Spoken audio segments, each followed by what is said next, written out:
asalaamaaleykum mbokk yi daleen nag jàmm ci seen émission stop coronavirus comme ni ngeen ko déggee ci bande annonce bi tey li ñuy waxtaanee mooy solos tasuma xibaar liggéey nga xam ne taskatu xibaar yi def nañ ko moom la ñu war a natt ci diiru ñetti weer yi nga xam ne mbas mi dugg na fii ci Sénégal dañ ci ànd tey ak suñu naataango bi di Bakary Domingo Mané Bakary nuyu naa la. fay naa la Rosalie. ndax mën nga xamal auditeurs yi yow lan mooy sa taxawaay ci wàllu média lan mooy sa statut. waaw man journaliste la dama jàng métier bi ci école bu ñu waxee ISIC mais laata loolu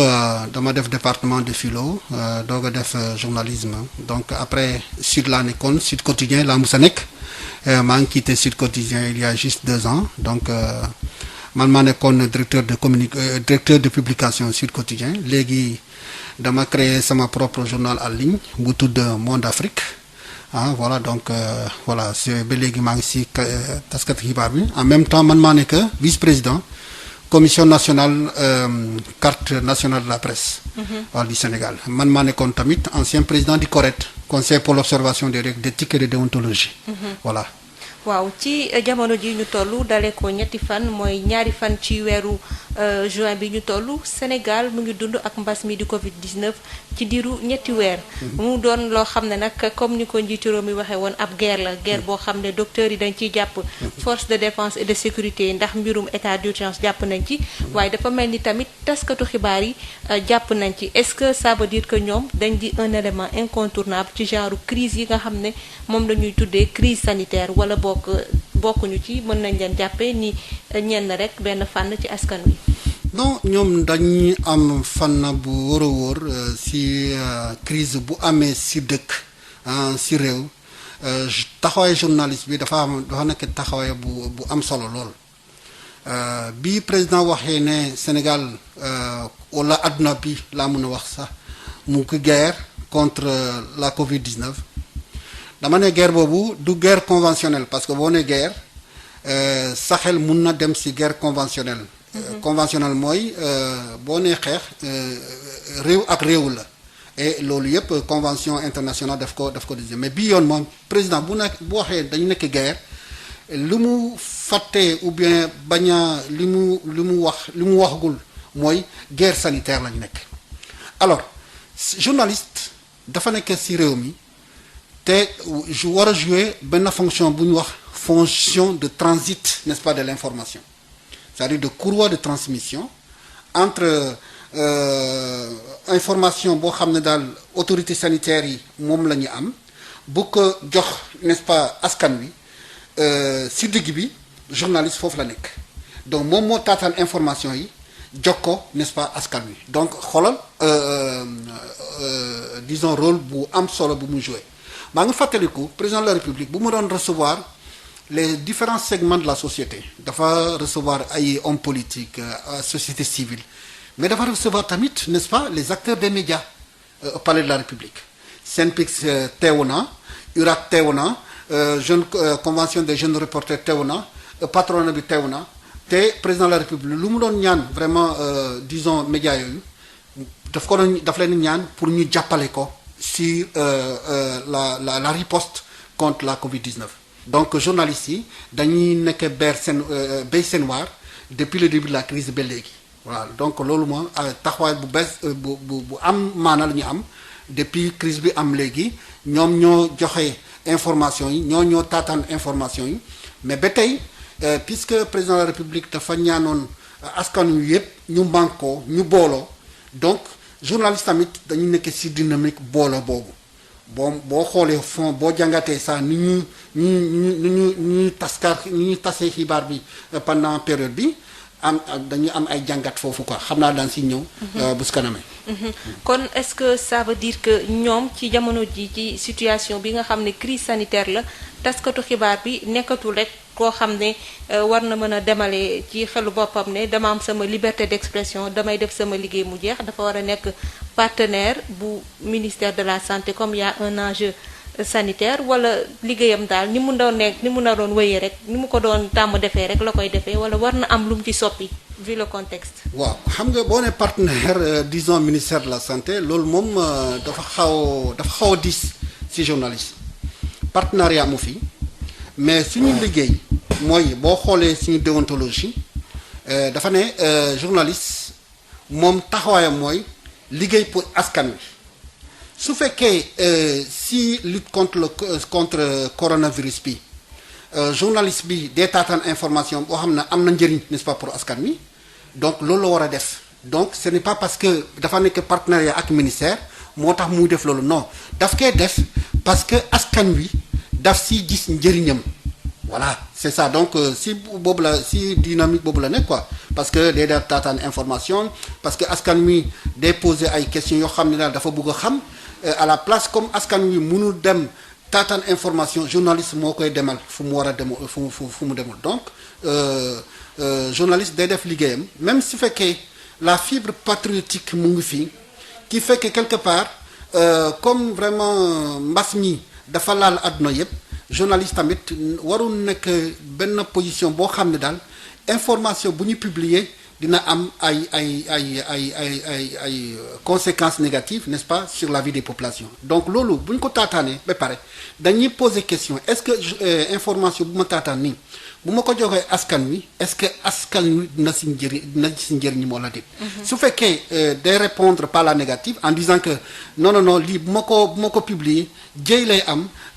conséquences négatives lay am bu boobaa journaliste du ko publier donc da ngay xool ne à un moment donné journaliste bi si liggéeyam day def appliquer lu ñuy wax autocensure boobu en réalité pour man c'est quelque chose de positif parce que day appeler à ce que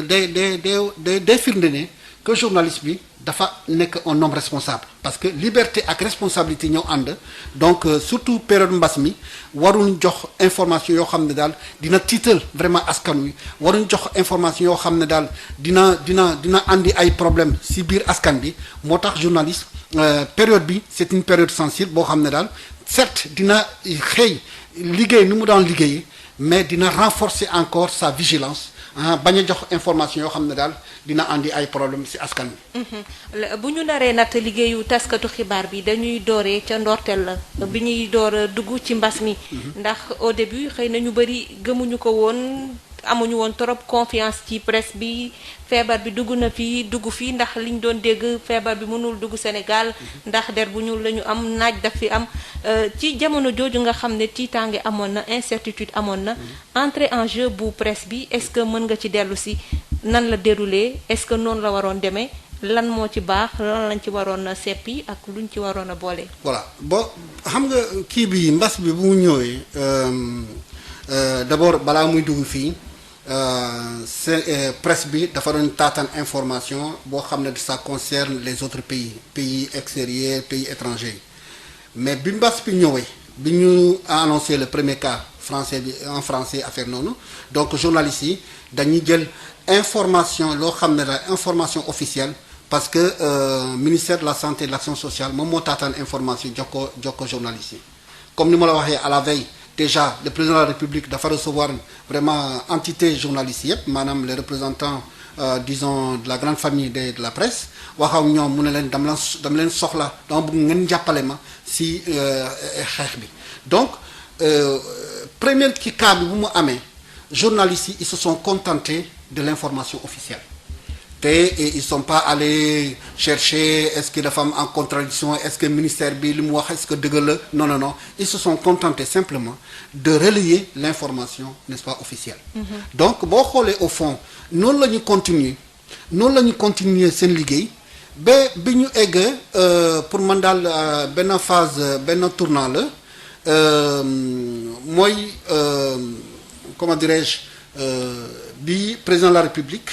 jëlee décision def couvre-feu yaa ngi déggal mu la wax wala comment dirais-je encore def couvre-feu ak état d'urgence yaa ngi dégg donc journaliste continuer naan vraiment di def liggéey boobu en se contentant plus ou moins vraiment de l'information officielle mais en même temps activité loo xam ne daal moo laal corona wala corona laal na ko dama gis dans les rédactions journalistes yi def yeneen reportage yoo xam ne la dafa am lien direct n'est-ce pas avec la Covid-19. Donc loolu environnement boobu bu Covid-19 donc journalistes yi daf leen intéressé si bien que dans les rédactions dafa am ay reportages yoo xam ne la ça n'a rien à voir avec les communiqués officiels mais dañuy dem di taataan information ci Sénégalais yi naka la ñu dund vraiment ak feebar bi ban conséquence la am ci marché yi ci yenn lieux publics yi donc dañu gis vraiment journaliste dañuy def liggéey bu am maanaam boobu. Deuxième étape bi mooy boo xam ne daal pour te dire que malgré le fait que journalistes yi dañuy décider être dans une logique voilà de fibre patriotique bi yëngal ko loolu yaa ngi déggal ma la wax di jox information officielle mais taxul ñu bàyyi li may wax moom en français la fonction subversive pardon du journalisme maanaam yenn saa yi adresser les bonnes questions même su fekkee ça dérange les gens qui sont en face les tenants du pouvoir mais daf leen adresser donc bi aide disons aux populations vulnérables jote président de la République jox disons liggéey boobu son beau-frère maanaam Mansour Faye yaa ngi gis bi mu defee conférence de presse bi le lendemain le même jour jusqu'au lendemain la presse n'a cessé de tirer n'est-ce pas sur le beau-frère du président parce que lan la ñu doon séntu ñoom lan la ñu doon xaar si ñoom c'est vraiment ñu expliquer ñu naka la gars yi marché bi naka la ko organiser donc l'appel d'offres donc naka la organiser surtout que journalistes yi ils se sont rendus compte que une seule personne a bénéficié de 2 marchés benn bi 9 virgule combien de milliards beneen bi 8 virgule nangam milliards yaa ngi dégg boo boolee ñaar yépp presque on est à 18 milliards pour benn nit kese donc loolu dafa interpeller journalistes yi donc dañuy laaj président et pardon le ministre Mansour Faye ñu ne ko mais naka la loolu mun a nekkee est-ce que vraiment amul copinage vraiment dans l'attribution des marchés donc ça veut dire que certes nous sommes au cœur n'est-ce pas du combat contre le coronavirus mais taxul journalistes yi bàyyi seen liggéey bi mooy bu ñu gisee lu lëndëm rek ñu wax ko donc pour man c'est un moment intéressant dans la lutte contre le coronavirus beneen bi mooy pour montrer que vraiment nit ñi bàyyi ñu benn yoon wàcc ñu benn yoon seen liggéey mooy problème bu amoon entre le professeur Seydi ak le ministre Mansour Faye professeur Seydi dafa dem Ziguinchor et mu déplorer le fait que le centre de réanimation pratiquement amuloon matériel donc surtout boobu sortie boobu arrangé wuloon n'est-ce pas gouvernement bi donc la presse s'est fait écho de ça donc dafa relater la brouille supposée qu'il y a entre le professeur et même mais boo xoolee écrit yi tu te rends compte que il se rangeait n'est-ce pas du côté du professeur donc parce que professeur bi il représente le public or le journaliste travaille pour l'intérêt du public donc boo xoolee au fond donc ba tey nit ñi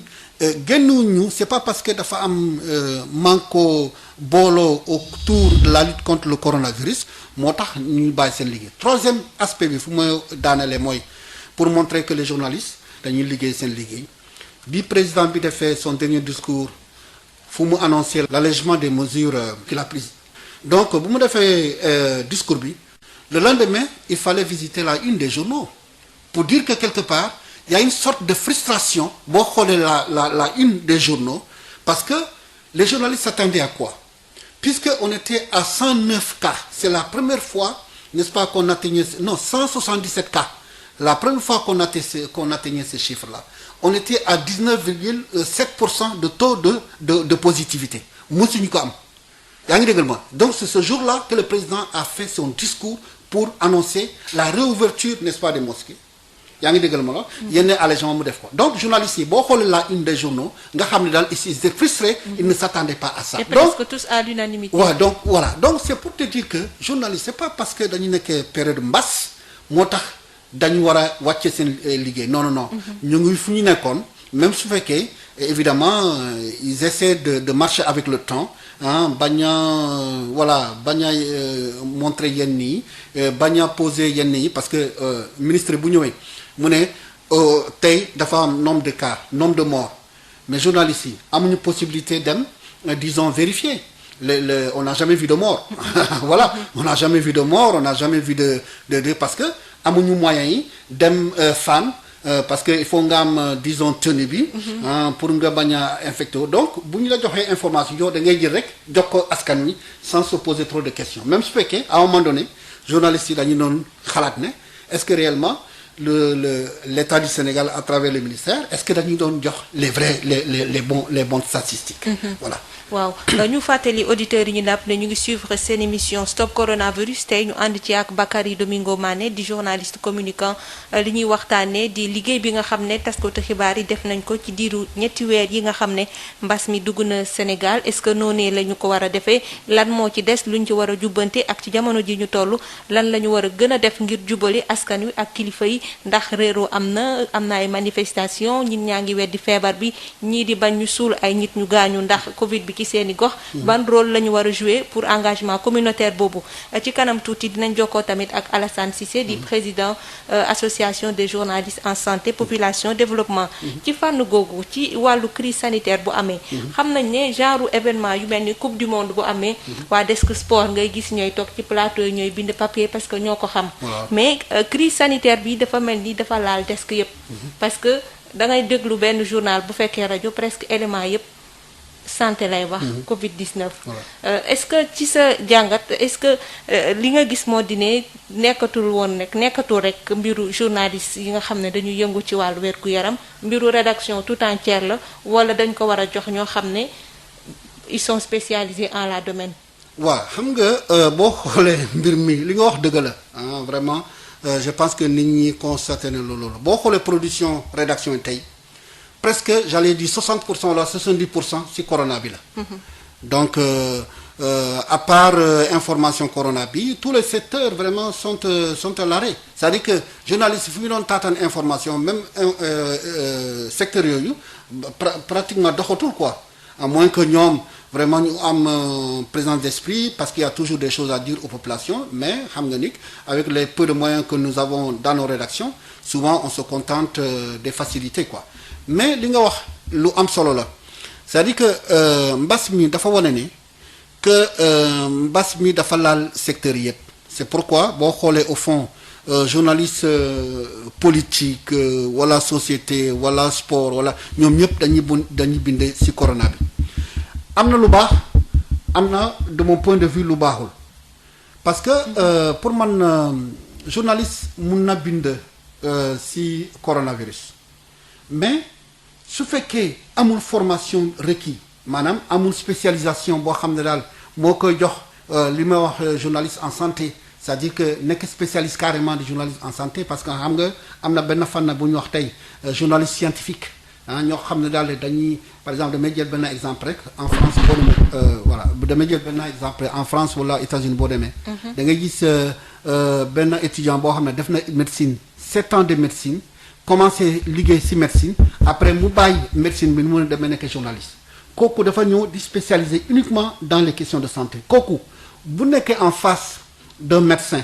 wala d'un professeur d'université en médecine mais kooku lu mu ko wax rek xam na lu mu wax c'est pas le cas aujourd'hui li mu gis dans les rédactions sénégalaises wala ailleurs en Afrique parce que amuñu spécialiste en la matière ou bien il y a peu de journalistes yoo xam ne dañuy am spécialité boobu si bien que yow boo nekk si devant le professeur Seydi par exemple mu lay wax yenn concept yi yow li nga mun def rek da ngay jël sa micro rek enregistré rek nga enregistré ko après nga transcrire nga joxe yow sa jëmmu bopp yow journaliste xamoo sax li mu wax parce que concept yi tu les maîtrises même pas su fekkee yow maîtrise au concept yi alors que yow ton rôle c'est d'informer maanaam même su fekkee am na benn xale bu nekk semdo la nekk wala koo xam ne jàngul tu dois faire en sorte que yow li nga taataan information ci professeur Seydi mu mën ko jot mais loolu ça suppose que yow d'abord yow à ton niveau nga am niveau boo xam bi doy na nga comprendre li mu bëgg a wax donc le problème aujourd'hui boo xoolee boo jàngatee les écrits donc la couverture médiatique du corona de la Covid-19 pardon boo ko jàngatee au fond tu te rends compte que vraiment voilà c'est pas des papiers qui vont en profondeur voilà, c'est léger. Hein, c'est léger parce que c'est normal aussi. On n'est pas spécialiste, n'est-ce pas, des questions. yaa ngi déggal ma on aurait pu, su fekkee nous sommes des spécialistes, adresser les bonnes questions. yaa ngi déggal ma ça c'est le premier niveau. Deuxième niveau bi mooy le fait qu'à un moment donné il y a une sorte de spirale, n'est-ce pas, du silence. C'est-à-dire que à un moment donné le président de la République li mu réussir mooy l'union sacrée autour de la riposte contre la Covid-19. Donc si bien que yow boo amee benn disons point de vue boo xam ne dafa safaanoo wala dafa am en contradiction avec la majorité nit ñi dañ lay bërëgal. loolu la ñuy wax spirale disons du silence. Donc spirale du silence boobu mooy journaliste yi sax même bu ko buggee defee liggéeyam il réfléchit à deux fois. Il dit mais attends y a des questions intéressantes si je les adresse peut-être que mun na def un bon papier mais bu xalaatee bu xoolee que vraiment c'est dafa détaché wu de ce que pense la majorité bu boobaa il se dit non bu ma ko defee gars yi je vais être l'objet dans l'échange. Donc loolu la problème boobu la ñu confronté wu donc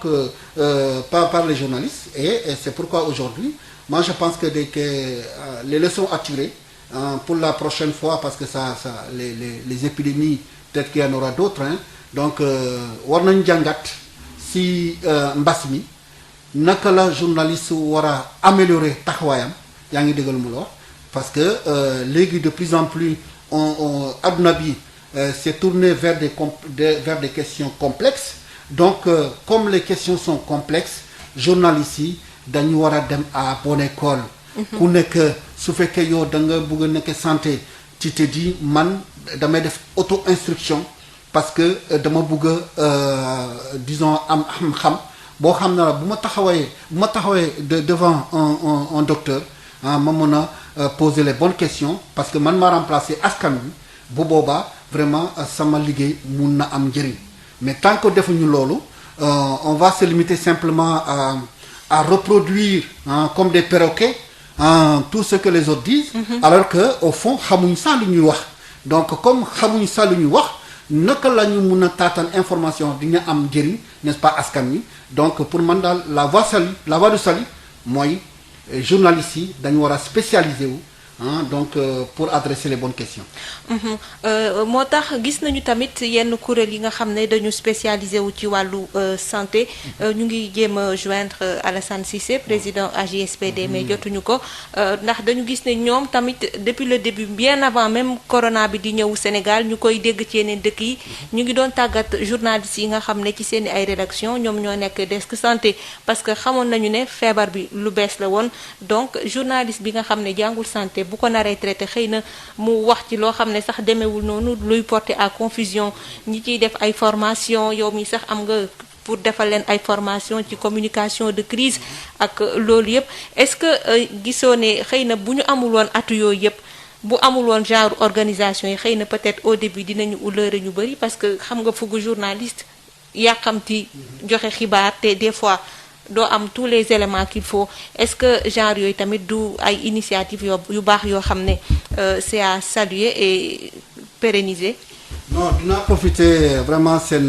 micro bi pour saluer le travail de Alassane Cissé donc association des journalistes en santé dañuy def liggéey bu mucc ayib loolu moom non seulement ñu ngi tàggat vraiment seen membre donc surtout si wàllu Covid-19 bi am na tàggat yu bare li ñu def si journalistes yooyu man maa ngi fàttaliku sax dañu ma doon solliciter pour ma ñëw animer benn séminaire sur la communication de crise yaa ngi dégg la ma la wax donc communication de crise naka la ban taxawaay la journaliste yi war a am face à la communication de crise parce que autorité ñoom dañuy communiquer donc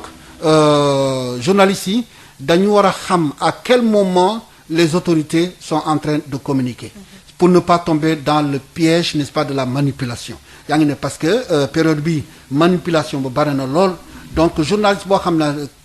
kenn tàggatu ko mun na tomber n'est-ce pas dans le panneau parce que voilà communication de crise bi gars yi ñëwee d'abord ce point quotidien de presse yaa ngi déggal ma la wax ça dénote quoi que autorité sanitaire dañu bëgg a maîtriser la communication la preuve ñoom ñoo taataan seen information seen statistique seen kii après jox ko noonu n'est-ce pas journalistes yi journalistes n'ont pas la possibilité de poser des questions yaa ngi déggal mu la parce que loolu la ñuy wax point de presse donc du conférence de presse donc conférence de presse su fekkee loolu la woon nit ñi mun nañu poser ay questions mais ñoom ils ont choisi les points de presse quotidiens donc le fait que ñu taataan disons l'association de la presse des journalistes en santé lu muy tàggat vraiment ses membres loolu daf leen permettre parce que man je vois bien les membres aujourd'hui quand ils écrivent dans les différentes rédactions da ngay gis le plus qu'ils ont par rapport aux autres qui ne sont pas membres qui n'ont pas bénéficié de ces formations donc moo tax pour man spécialisation dafa am solo parce que comme ni ma la waxee ni adduna bi dañu orienté wu vers des questions de plus en plus complexes et comme les questions sont de plus en plus complexes il faut que ñu armer journalistes yi pour ñu xam d'abord question yooyu naka la ñu ko faram-fàccee bala ñu koy jël di ko jox askan wi voilà donc ça c'est important. Voilà. kon nag dañuy jokkoo ak président association des journalistes en santé population développement Alassane Cissé. salaamaaleykum. waaw maaleykum salaam Alassane ñu lay dalal ci suñu émission stop coronavirus tey jii ñuy waxtaanee liggéeyum taskatu xibaar ci jamono mbas mi mu def ñetti weer yoo xam ne journalistes yi ñu ngi ciy gëstu di ci bind di ci def loolu ak loolu tey jii yow nga nekk koo xam ne dafa spécialisé wu ci santé jiite tamit ab kuréel boo xam ne ay taskatu xibaar yi nekk ñoom ñëpp ci seen ay rédaction ñu nekk ci desk santé ñu bëggoon. saytu càmbar seen liggéey li ñu jot a def boobaak léegi yow tey jii boo ko doon natt boo ko doon évaluer yan kàddu ngay fësal. waaw salaamaaleykum Marie Rosalie maa ngi lay nuyu di la ziar maa ngi nuyu tamit sa invité bi Bakary Domingo Mané di rafetlu seen waxtaan ba tey ñu ngi leen di déglu kàddu yi am solo ngeen di dëttal di ko jëmale ci population bi waaw ci li nga wax na ñun suñu association ñi nga xam ne dañuy yëngu ci mbirum wér-gu-yaram. wax nga ko sànq sax xaar ñu ba mbas mi ñëw Sénégal pour que ñu tàggat suñuy membre bañ ko déggee Chine ak yeneen dëkk yi dañ ne lii di ñëw moom foog ñu xam nan lañ ciy waxee pour que ñun ñi nga xam ne ñoo war a jël information bi jox ko population bi war a mën a informer population bi ci kàddu yu leer ak ci la nga xam daf leen di jariñ moo tax bi mbas moom Sénégal bett ñu ñun ñi nga xam dañ doon yëngu ci mbirum wér-gu-yaram waaye li am ba nem mooy bi mu yegsee actualité la woon donc ñëpp ñoo doon dem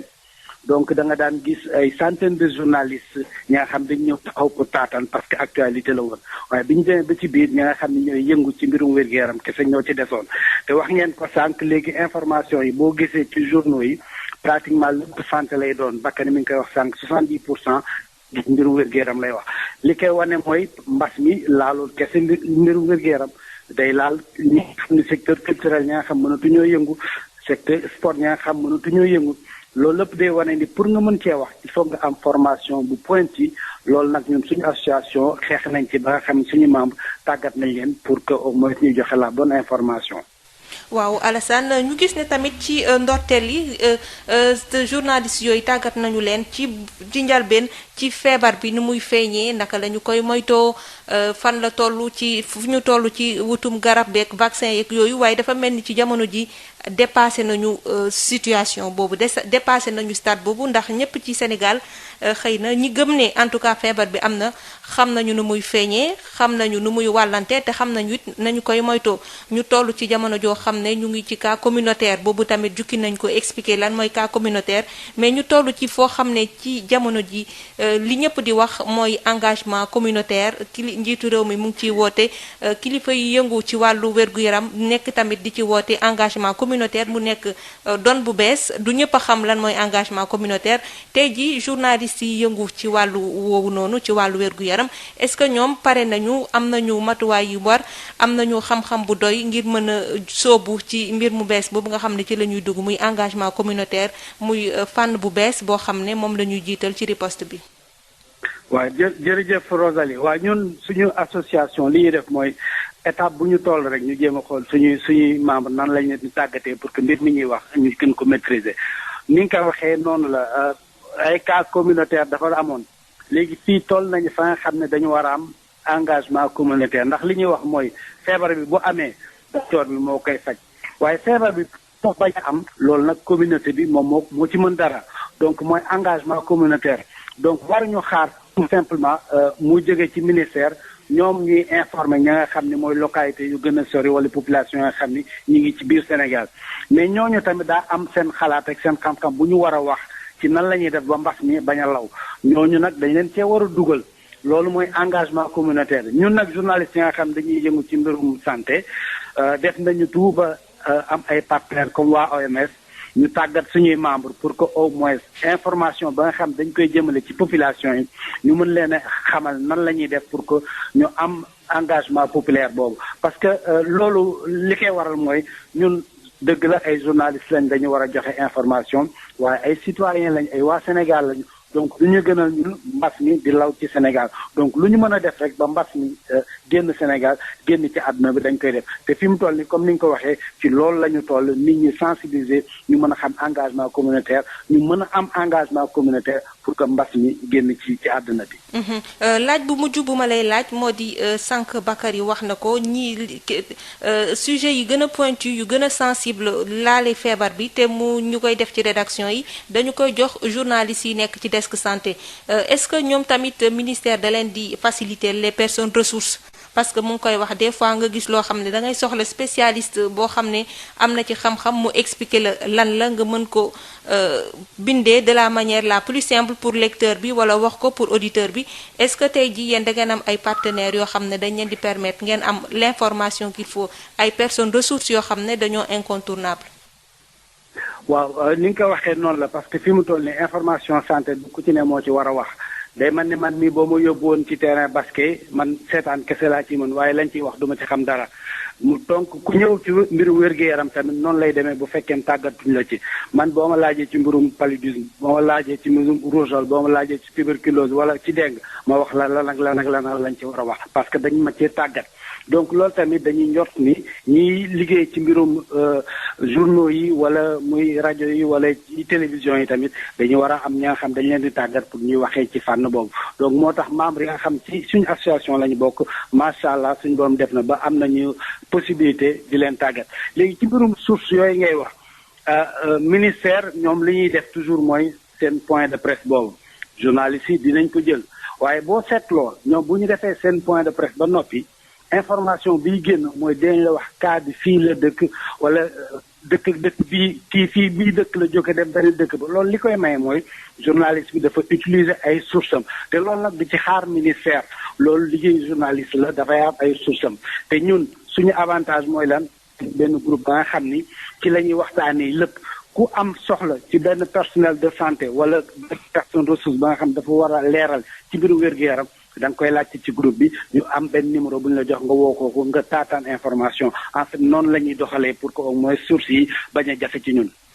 jërëjëf Alassane Cissé may rappeler ne moom mooy président association des journalistes en santé population développement dinañu ibbi antenne bi tamit bu ñu mënee am benn wala ñaari auditeur ñu joxe seen gis-gis ci liggéeyu taskatu xibaar yi Bakary tey ñu toll ci situation boo xam ne ñenn ñi dañu jàpp ne y a rupture de confiance entre autorités sanitaires yi ak ñi nga xam ne ñooy askan wi communauté bi ndax am na sax ñu ne seen wayjur dafa gaañu ñu ne Covid moo ko rey ñoom ñu bañ ba tëdd ci suuf ne du Covid loolu bokk na ci mën nañ ne rupture de confiance la wóolootuñu sax docteurs yi def certificat de genre de mort ñenn ñi taxaw ba tey di naan feebar bi amu fi di indi ay expression yu bees di ne corona business maanaam réeroo am na est-ce que juboole boobu noonu nga xam ne ñoom kilifa yi li ñu jàpp mooy engagement communautaire mooy doon solution bi est-ce que tey jii presse bi dafa am wàll bu mu war a jouer foofu ngir rataxal diggante bi rétablir climat de confiance bi ndaxte confiance bu amul daanaka xeex bi fi ñu bëgg a mu jëm duñu fa yegg tey jii est-ce que journaliste bi am na fa rôle wala xeju fa na def liggéeyam rek. si journaliste bi am na rôle bu baax a baax sax si loolu si rataxal diggante yi entre les autorités ak la base les communautés de base mais loolu day fekk ni autorités yi dañu war a mettre l'accent sur ce que j'appelle la communication pour le changement des comportements. Parce que boo seet au fond ñoom dañuy privilégier vraiment ay informations point quotidien maanaam voilà alors qu'en réalité elles n'ont pas mis l'accent foo xam ne daal askan wi dina approprier wu n'est-ce pas xeex mbas bi damay jox benn misaal rek xam nga geste barrière yi dañuy ne voilà dañu war a sol masque dafa war a boo génnee boo ñëwee da nga war a raxas sa loxo ak saabu yaa ngi dégg wala gel hydroalcoolique mais man bu ma gisee le message concernant le lavage des mains à la limite je me dis c'est comme si dañu doon infantiliser quoi population bi parce que dañuy wone noo war a raxasee loxo yi affaire donc à la limite même c'est comme si bon vraiment il ne faut même pas confiance à la population boo xam ne daal elle est mature parce que boo nee raxas sa loxo ak saabu nit ñi xam nañu nu mu demee mais boo leen nee nii nga koy def tu les infantilises à la limite et loolu day am conséquence sur réception n'est-ce pas message bi donc loolu mooy première difficulté bi deuxième difficulté bi mooy pour man daal aujourd'hui autorités yi fu ñu teg seen tànk foofu la c'est-à-dire que man aujourd'hui c'est la communauté qui doit parler à la communauté yaa ngi déggal moo la et chaque communauté boo gis rek en réalité ce n'est pas une communauté homogène c'est une communauté les cibles ne sont pas homogènes elles sont hétérogènes donc su fekkee dañu bëgg message bi am impact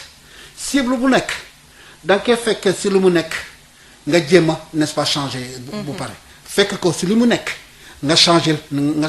jikkoom nga changer comportement donc par exemple je verrais bien que les gens fassent des porte-à-porte hein, les gens du même quartier yoo xam ils se connaissent par exemple yow bu ma dëkkee ak yow ak benn koñ ak yow xam nga ma xam naa sa doom xam nga sama doom bu ma ñëwee wax ak yow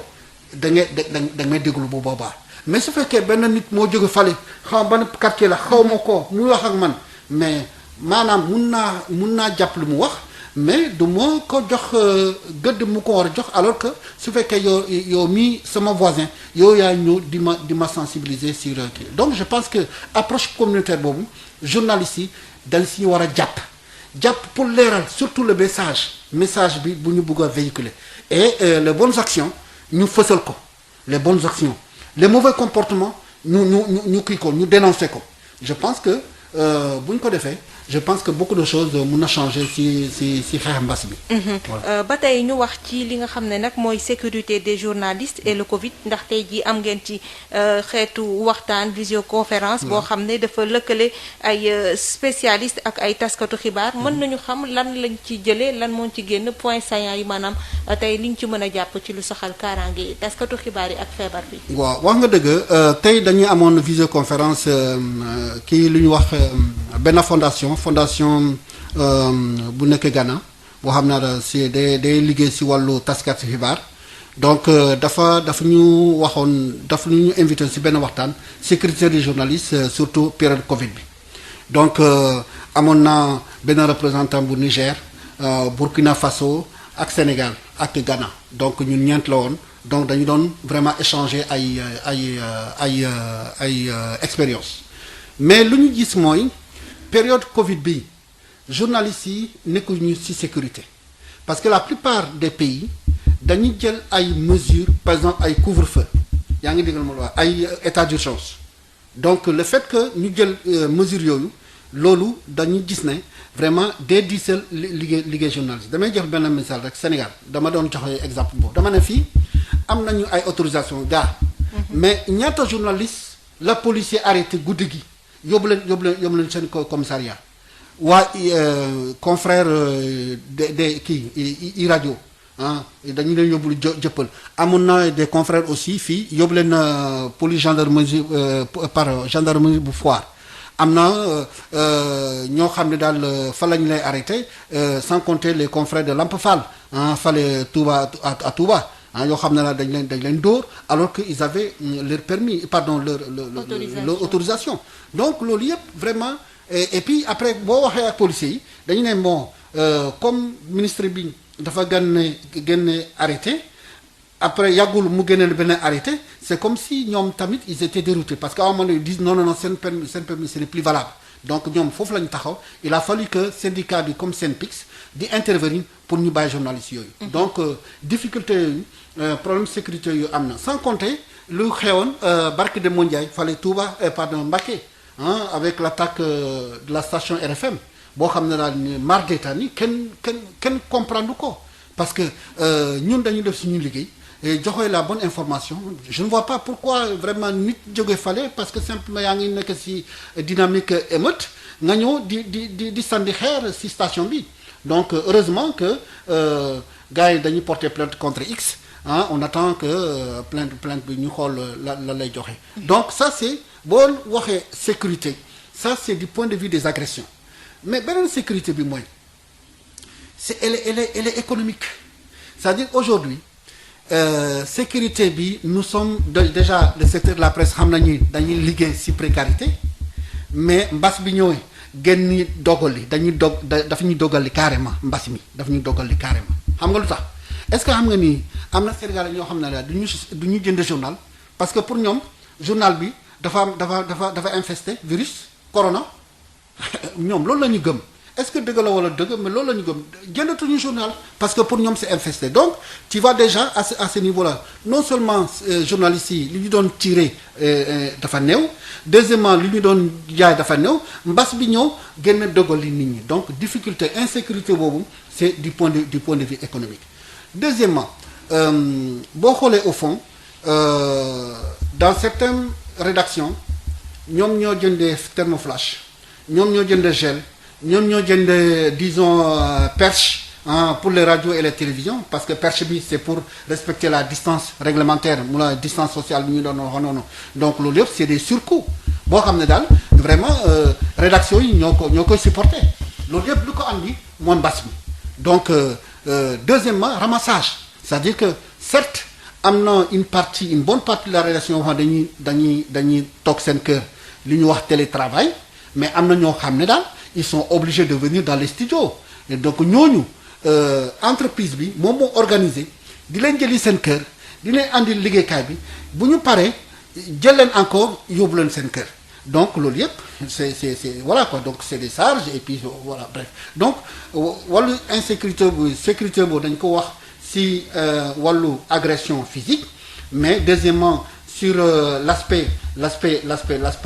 économique voilà quoi donc loolu lañu doon waxtaan foofu quoi et puis pratiquement au Niger ak Burkina Faso ak Ghana donc pratiquement on a les mêmes préoccupations donc journalistes ne sont pas et deuxièmement il y a beaucoup de journalistes qui sont atteints par le corona donc parce que simplement dans le cadre de leur travail ils sont aussi exposés n'est-ce pas comme tout le monde yaa ngi déggal ma voilà. waaw tey jii ndax mën nañu wax ne confiance am na ci diggante taskatu xibaar yi ak communauté bi est-ce que li ñuy wax mu ngi crédible ba tey parce que dañuy gis tamit ci réseaux sociaux yi des organes de presse en ligne bu ñu publier mais dañ leen di saaga même bu ñu nee yaa tel décès dañ leen yéen xanaa ay décès rek ngeen di kii di leen saaga waxu leen dëgg yéen ñi dañ leen jox xaalis et cetera di leen tuutal ak neenal est-ce que ça veut dire que pression bi moo ko indi wala c'est toujours l'image qu'ils ont eue de la presse la relation c'est quoi actuellement. xam nga boo xoolee boo réfléchir sur rapport entre le journaliste et sa société da ngay gis ne daal il y a presque le divorce est pratiquement consommé. yaa ngi déggal mu la parce que am na fait yoo xam ne daal des journalistes ont été pris en flagrant délit n'est-ce pas de désinformation et loolu bu yàggee finalement nit ñi dañu ne journalisme moo ko wax et surtout deuxièmement ñu bare dañu ñëw ci profession bi amuñu niveau bi yaa ngi digal ma amuñu qualification bi ñoom ñoo nekk di jouer au journalisme alors que xamuñu sax bu ñu suñu def benn école de journalisme ñooñu seen liggéey moo nekk di yàq parce que les gens pensent que loo publier ci réseaux sociaux yi wala loo publier n'est-ce pas sur ta page Facebook yow voilà journaliste la quoi yàlla donc cette confusion là aussi il faut que disons public bi bañ ko xam tuuti quoi parce que ce n'est pas parce que information bi dafa nekk ci benn site boo xam ne nit ñi xamuñu ko sax boo mootul sax ku moom site bi jàngul sax A B yaa ngi déggal ma donc kooku day doon jël information lu mu dégg rek mu ne damm bu ne boo bu ne tëll de mu ne damm na donc kooku bu bindee alors qu'en réalité lu mu wax du dëgg mais askan wi ils vont penser que effectivement liggéey journaliste la alors que du liggéey journaliste donc non seulement journaliste seen bopp ñoo war a def sensibilisation que am na ñoo xam ne dañu mbubboo turu journal du ñu journaliste ñoo nekk di yàq suñu liggéey ñooñu il faut que ngeen ràññee leen ah xamuñu dara demuñu école ñoo ne fekk ñoo nekk ci rajo wala ci télévision di wax lu kenn xamul ñooñu duñu journaliste. yaa ngi dem yenn saa dañuy def confusion entre journaliste ak animateur donc loolu yëpp il faut que ñu donc si bien que mbas mi c'est vrai 20h bu jotee nit ñi dañuy nekk devant leur poste téléviseur dañuy taataan information dans tous les cas mënuñu bàyyi information avec les médias ñu ko encore les médias voilà quoi les anciens médias comme les radios les télévisions c'est vrai que léegi la plupart du temps nit ñi dañuy informer à partir des réseaux sociaux loolu am na mais ba tey mënuñu ne ils vont se passer de l'information boo xam ne journal dañu koy jox la preuve nit ñi ñu ngi déglu Sud FM yaa ngi déglu ma Sud FM bu defee direct wala bu defee rajo bi pardon information dañu koy déglu parce que xam nañu Sud FM li muy wax lu mu information bu mu taataan ay professionnels ñoo fi nekk. yaa ngi dégg donc sur ce plan là je pense que c'est pas de la pub mooy def. mais boo defee sondage yi dañu lay wax en matière d'information Sud FM moo nekk ci kaw a kaw parce que vraiment buy taataan information il prend tout son temps pour joxe ko n'est-ce pas askan wi donc mais am na ñoo xam ne daal tellement qu'ils sont dans une dynamique de concurrence dañu ne tëll rek ñun damm naan ñaata yoon la ñuy tàggee nit alors que deewul yaa ngi déggal ma boo ko defee benn ñaari yoon finalement nit ñi dañu ne kii ñëw na vraiment boo waxee sax dañu ne est-ce que wóor na voilà est-ce que wóor na voilà justement donc je pense que confiance boobu ñun ñoo war a soppali doxalin pour ñu réinstaurer ko parce que avant boo nekk ay dans les années 80 suñu mag yi dans les années 70 en ce moment vraiment la profession de journaliste dafa amoon kii boo nee journaliste la nit ñi dañuy di la seetaan di la xool mais léegi boo nee journaliste rek parce que on a des bouffons ñoo xam ne ils n'ont rien à voir avec ce métier malheureusement ñoo star yi yaa ngi déggal ma la wax ñoo dawal oto yi buntu bu ñu fëgg rek ci administration bi ñu ubbi leen ko alors que jànguñu fenn xamuñu dara donc ñoo nekk di yàq métier bi donc il faut que ñun journalistes yi ñu def sensibilisation ñu wone parce que je suis même pas sûr que askan wi xam na exactement ñun suñu rôle mooy lan je pense éthique ak déontologie il faut que ñu wone leen que ñun dañuy am charte boo xam ne daal dañuy tere yenn nii li la ñu tere lii la ñu encouragé askan wi xamu ko yaa ngi dégg na on a une charte boo xam ne daal dañu leen ne waroo wax nii su fekkee nit ki minorité la bokk waroo stigmatiser boo demee reportage waroo jël n'est-ce pas transport wala waroo wax vie privée nit yaa ngi déggal ma donc loolu yëpp ay charte loo xam ne daal dañ ko tëral boo xam ne daal vrai journaliste loolu la war a doxee. waa kay Bakary ci ñetti simili yi ñu dese ci sur le chemin qui reste à faire ndax on en est encore ak le coronavirus dese nañu ay weer comme ni ñu ko waxee bu ñu toppee dynamique bi ñu jël xëy na dinañu dem ba weeru août. ni ko njiitu réew mi waxee ci jamono jooju nag nga xam ne ñu ngi woy ak moom di jéem a dund ak moom comme vivre avec essayer de vivre avec. lan la journaliste bi nar a def ngir. soppi doxalin yi waaye jàppale tamit dëkk bi ñu génn ci lii ci ñetti simili rek ndax waxtu wi jeex na. waaw li mu war a def mooy damay jël benn exemple rek voilà crise yi yoo xam ne daal doon survenir en Europe yoo xam ne daal dafa am ay des morts télévision àdduna yëpp rajo àdduna yëpp ñëw di ko filmer à un moment donné am na benn habitant boo xam ne daal dañu amoon problème kii nu mu tuddati benn accident boo xam ne nit ñi bare dañu faatoon foofu après moomu ne mais pourquoi journalistes yi malgré le fait que affaire bi dem na mais chaque fois ils ressassent les mêmes images donc ils nous confinent toujours dans le mal alors qu'ils doivent nous aider n'est-ce pas à oublier je pense que loolu moo war a suñu taxawaay c'est-à-dire coronavirus bi mu ngi fii mu ngi wéy ba léegi mais il faut que nit ñi intéressé wu vraiment à ce que fait, n'est-ce pas, les populations, à ce que font les populations. L'humain, ce côté humain-là. Par exemple, moi, je verrais un reportage, quelqu'un qui va dans une maison, voir comment la famille vit, n'est-ce pas, avec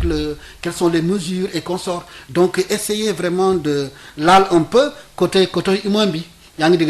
Donc, encourager ay activités yoo xam ne daal ça permet aux populations d'oublier entre guillemets, n'est-ce pas, le coronavirus. Parce que su fekkee nit ñi dañuy xalaat tout le temps coronavirus du ñu def dara. Et puis loolu vraiment ils sont confinés dans leur esprit et là c'est pas bien. Je pense que reportage yi dafa war a pousser les populations à se déconfiner mentalement. Mais loolu vraiment en trouvant les populations dans les activités quotidiennes yoo xam ne daal on en parle même su fekkee par petites touches. Mais loolu lu baax la vraiment pour que nit ñi commencer fàtte n'est-ce pas, coronavirus bi mais bañ a fàtte les gestes barrières. Vivre avec mooy loolu nit ñi commencer wëy ak activités yi yaa ngi dégg la tout le temps en maintenant les gestes barrières. En tout cas merci beaucoup Bakary Domingo Mané ma rappelé ne journaliste communicant nga yaa fi nekkoon tey sama invité ñu doon waxtaanee mbirum tasum xibaar ak Covid 19 di la gërëm di la sant ci clarté bi nga am ci réponse yi ak lépp li nga xam ne daal gëm naa ne dinañu jëriñ ñun taskatu xibaar yi jëriñ tamit askan wi nga xam ne ñu doon déglu may jaajëfal Assane Thioune mi féete woon ci machine bi jaa ngeen jëf.